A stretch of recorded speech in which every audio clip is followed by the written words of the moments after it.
So hello friends, today we are live now and we learned about class 10th civics chapter number 4 जाति धर्म और लैंगिक मसले का इम्पोर्टेंट नोट्स करेंगे जो कि आपके एग्जाम के लिए इम्पोर्टेंट है। सो आप इसे नोट डाउन कर लेना और अगर कोई भी क्वेरी हो तो आप हमारे इंस्टाग्राम पेज को फॉलो कर सकते हो जहां पर आपका हर सवाल का जवाब दिया जाएगा। और डिस्क्रिप्शन में हिस्ट्री और इकोनॉमिक्स का फुल चैप्टर नोट्स पड़े हैं जहां पर आप जाकर देख सकते हो। सो चलिए स्टार्ट करते हैं अपने नोट्स। सो हमारा पहला टॉपिक है अनुसूचित जातियाँ। अनुसूचित जातियाँ क्या होती हैं? सो ये वो जातियाँ होती हैं जो हिंदू सामाजिक व्यवस्था में उच्च जाति के अलग और अछूत मानी जाती हैं तथा जिनकी उपेक्षाकृत विकास नहीं हुआ है। मतलब कि ये वो जातियाँ होती हैं जो कि हिंदू सामाजिक व्यवस्था जिसमें अलग अलग जाति के लोग रहते हैं, लेकिन जो उच्च जाति के लोग होते हैं उनसे अलग होती है अनुसूचित जातियाँ। क्योंकि जो अनुसूचित जातियाँ होती हैं वो अछूत मानी जाती है और छोटी जाति मानी जाती है और इसीलिए इनका ज़्यादा विकास भी नहीं हुआ है, जिसे बोलते हैं अनुसूचित जातियाँ। हमारे अनुसूचित जातियाँ के उदाहरण हैं चमार, जातियान, डोम और मोची जाति, जो कि अनुसूचित जाति के होते हैं, जो कि छोटे जाति होते हैं। उन्हें अछूत भी माना जाता है समाज में। सो इसी के साथ बढ़ते हैं अपने अगले टॉपिक की ओर, जो कि है हमारा सांप्रदायिकता। सांप्रदायिकता जिससे कि जब किसी धर्म को मानने वाले लोग अपने धर्म को दूसरे के धर्म से श्रेष्ठ समझने लगते हैं। मतलब कि जब कोई व्यक्ति अपने धर्म को दूसरे को धर्म से सबसे ज़्यादा श्रेष्ठ मानता है, मतलब कि सबसे बड़ा मानता है, तो उसे हम बोलेंगे सांप्रदायिकता। जैसे कि हिंदू धर्म और मुस्लिम धर्म, अगर हिंदू धर्म मुस्लिम धर्म से ग्रेट मानता है अपने धर्म को तो उसे हम बोल सकते हैं सांप्रदायिकता।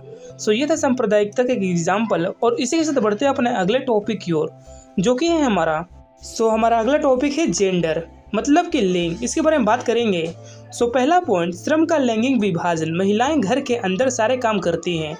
मतलब कि हमारे भारत के अंदर यानी कि बहुत सारे गांव ऐसे हैं जहां पर घर के अंदर जो काम करते हैं वो महिलाएं ही करती हैं और बाहर करते हैं घर के मर्द। मतलब कि पुरुष व्यक्ति जो है बाहर काम करेंगे और महिलाएं घर के अंदर करेंगी।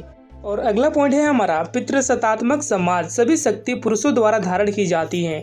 मतलब कि आज के समय में भी गांव के अंदर जो है घर में जो भी फैसले ली जाती है वो पुरुषों द्वारा ही ली जाती हैं और जो पुरुष है मेन होते हैं घर में।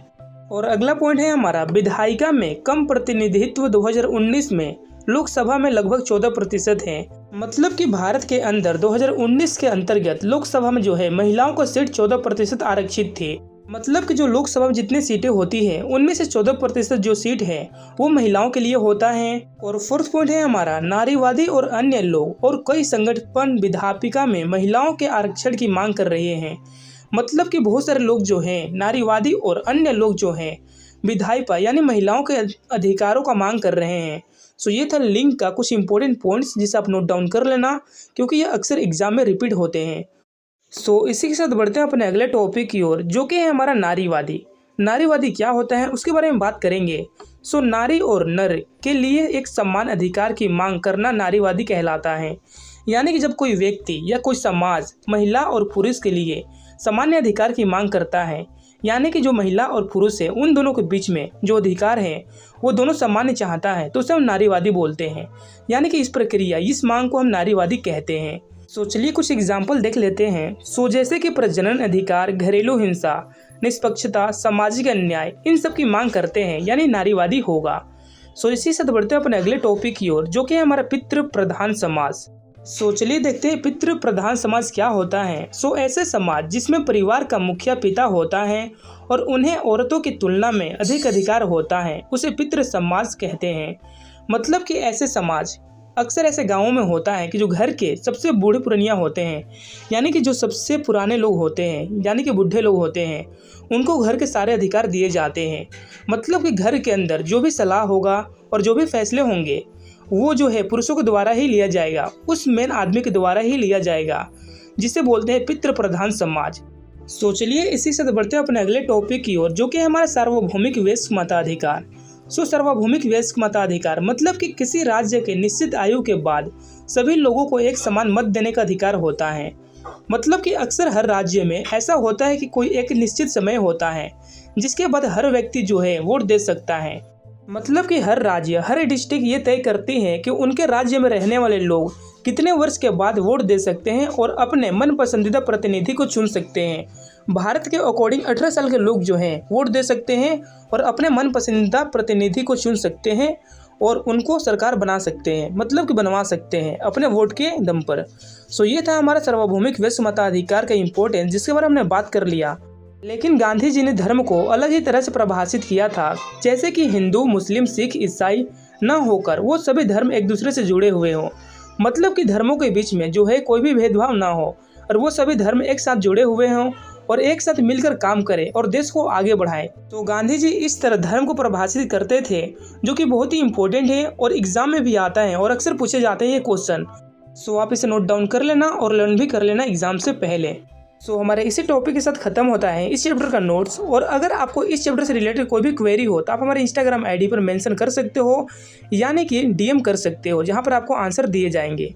और कुछ इंपॉर्टेंट क्वेश्चन कर लेते हैं 1 मार्कर, जो कि एग्जाम के लिए इंपॉर्टेंट है और एग्जाम में रिपीट हुए हैं। सो पहला प्रश्न है हमारा, भारत में किसी व्यक्ति की जाति कैसे निर्धारित होती है? इसका आंसर आप कॉमेंट कर देना। और दूसरा प्रश्न है, धर्म को जाति से कभी भी अलग नहीं किया जा सकता है, यह शब्द किसने कहा था? और थर्ड और लास्ट प्रश्न है हमारा, समाज द्वारा स्त्री और पुरुष को दी गई असमानता भूमिकाएं क्या कहलाती हैं? तो उम्मीद है कि आपको इन तीनों का आंसर आता होगा, बट फिर भी मैं आपको इसका आंसर बता देता हूँ। सो पहला का आंसर है हमारा जन्म से, और दूसरे का आंसर है गांधी जी ने, और तीसरे का आंसर है लैंगिक विभाजन। मतलब कि समाज द्वारा जो स्त्री और पुरुष के बीच में असमानता भूमिकाएं होती हैं उन्हें हम लैंगिक विभाजन बोलते हैं। तो हमारे ये 3 इंपॉर्टेंट क्वेश्चन के साथ हमारे चैप्टर का नोट्स यहीं पर खत्म होता है। और अगर आपको हिस्ट्री और इकोनॉमिक्स का फुल नोट्स चाहिए तो डिस्क्रिप्शन में लिंक है प्लेलिस्ट का, जहां से आप जाकर देख सकते हो और समझ सकते हो चैप्टर्स को बहुत ही इजी वे में। अगर आपको अभी भी इस चैप्टर से रिलेटेड कोई भी क्वेरी है, यानी कोई कॉन्सेप्ट ऐसा है जो आपको समझ में नहीं आया, तो आप कमेंट कर सकते हो और हमारे इंस्टाग्राम चैनल को भी ज्वाइन कर सकते हो, जहां पर आपको समझा दिया जाएगा, यानी कि आंसर दी जाएगी। And thank you so much for watching my video. और मिलते हैं अपने अगले चैप्टर के साथ फुल कॉन्फिडेंस के साथ, और आप इस चैप्टर को पूरी तरह से रेडी कर लेना।